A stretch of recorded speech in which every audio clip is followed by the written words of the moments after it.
vous invite dans le cadre de cette capsule numéro 3 à travailler avec moi sur la procédure d'exécution de la loi de finances. Vous allez trouver le détail bien sûr dans le polycope qui traite des deux aspects composant la procédure d'exécution de la loi de finances, à savoir les agents d'exécution et la procédure d'exécution proprement dite. Les agents d'exécution de la loi de finances sont les ordonnateurs et les comptables publics. Nous avons travaillé sur les ordonnateurs et les deux catégories principales d'ordonnateurs, à savoir les ordonnateurs de droit et les ordonnateurs délégués ou secondaires qu'on appelle les sous-ordonnateurs. Donc, les ordonnateurs principaux et le sous-ordonnateur ne constituent qu'un aspect de cette interaction avec les comptables publics qui constituent la deuxième catégorie d'agents publics qui agissent dans le cadre de l'exécution de la loi de finances une fois la loi de finances votée par le Parlement et ses deux chambres. L'exécution de la loi de finances est une scène qui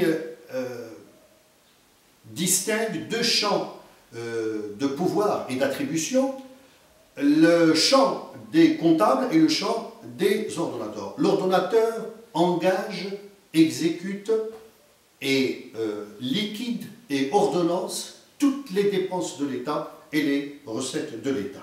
Alors que le comptable public, lui, il effectue le paiement de la dépense publique ou le recouvrement de la recette publique.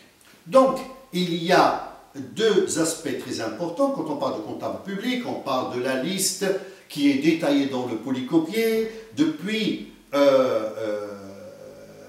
les comptables publics, depuis le trésorier général jusqu'à l'agent central de la chancellerie diplomatique et consulaire, jusqu'au receveur de finances, jusqu'au percepteur, aux payeurs délégués et aux comptables rattachés à certaines administrations publiques.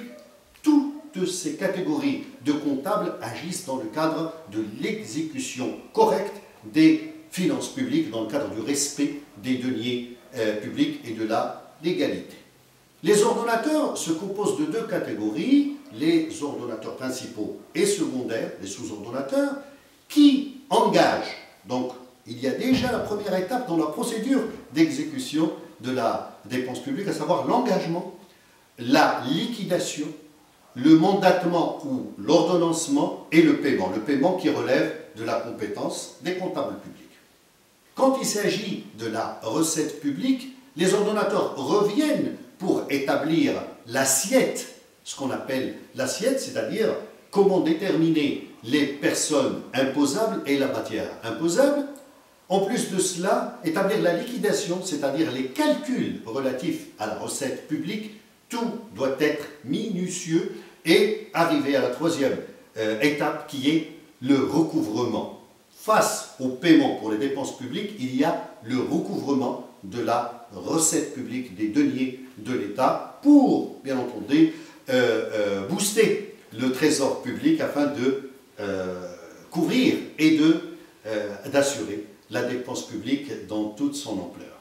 Voilà comment se fait le processus de l'exécution de la dépense publique et de la recette publique dans le cadre d'une loi de finances qui a été votée le 1er janvier, le 31 décembre, elle a été votée par le Parlement et depuis le 1er janvier on passe à l'exécution, mais sachez qu'il y a un contrôle de l'exécution de la loi de finances qui fera l'objet de la prochaine capsule. Merci pour votre attention.